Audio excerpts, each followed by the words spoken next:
So this morning, there's a lot of talk about certain conspiracy theories and people pointing out facts, as I've pointed out a few as well. But this scripture came to my mind first thing, and I just need to point it out. Isaiah 8:12, do not call everything a conspiracy. These people call or say it's conspiracy. Do not fear what they fear, and do not be terrified.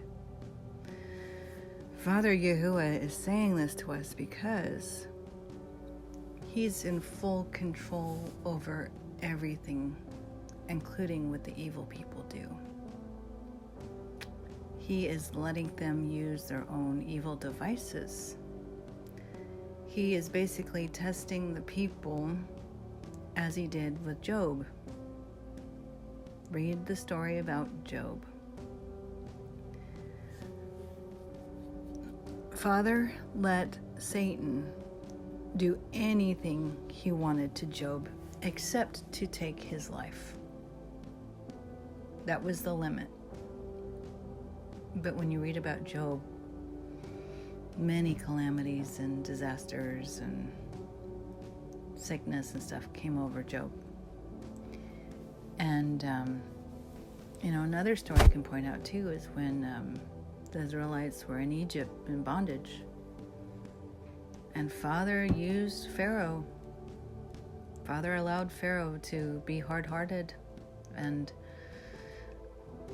took all those plagues, the 10 plagues, in order to free the people, to show His power. And so Father is going to allow all of this that's coming to pass in the end times. And yes, we're in the end times, and I know some people like, oh, it's fear-mongering and stuff like that. If you're fearing what's coming in the end times, you're not walking in faith. Faith, if you have faith, you cannot fear. There's no fear in faith. They cannot take up the same space in your mind and heart. They can't. So you either have faith or you have fear. And I am raising the warning and trying to help connect the dots to let you see what Bible prophecy is being fulfilled. But that's not to fearmonger. That's to point you to the only one who can save you, and that is the Father Yahuwah, through His Son, Yahusha.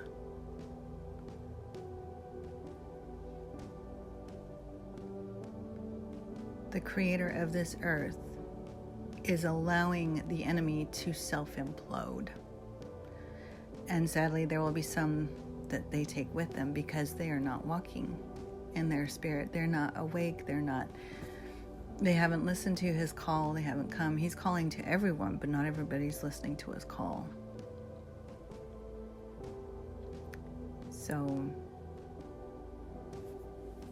But the reason for this scripture, bottom line is, don't call everything a conspiracy.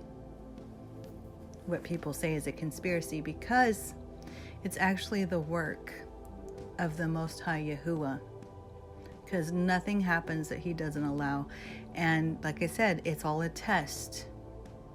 It's a test. We are in the refiner's fire.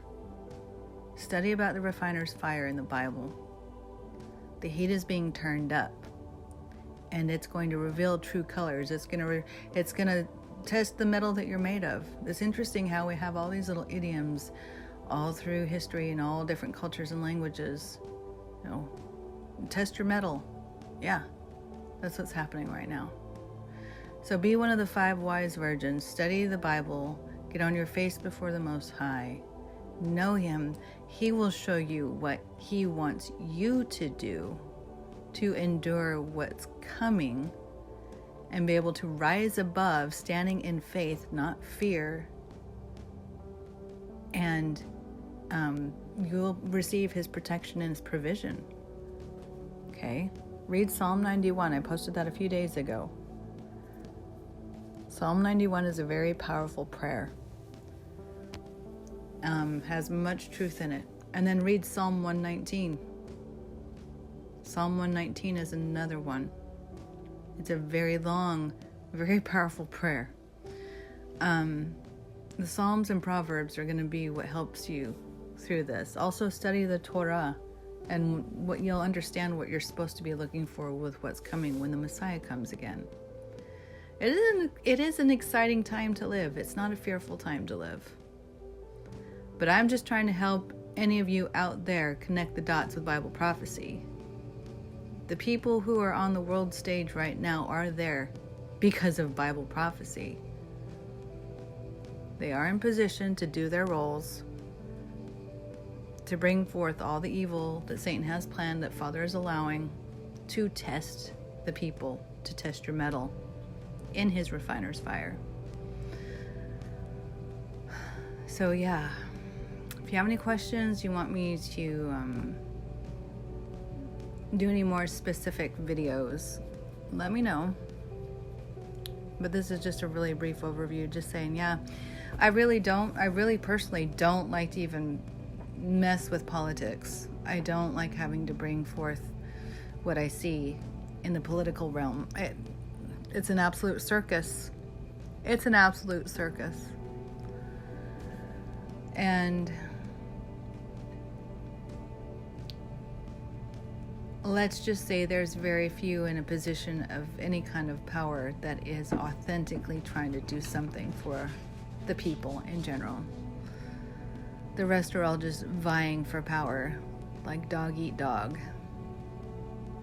And at the moment that they have any kind of opportunity to stab anyone in the back, they will do it if they think it will get them above something else, to get them what they want.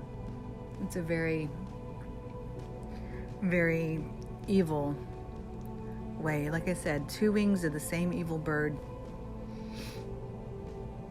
And it's really interesting when you look at the eagle and you read the end of Revelation. It talks about Father calling all of the birds of prey to feast on the flesh of those who did not heed his call. Just something to think about.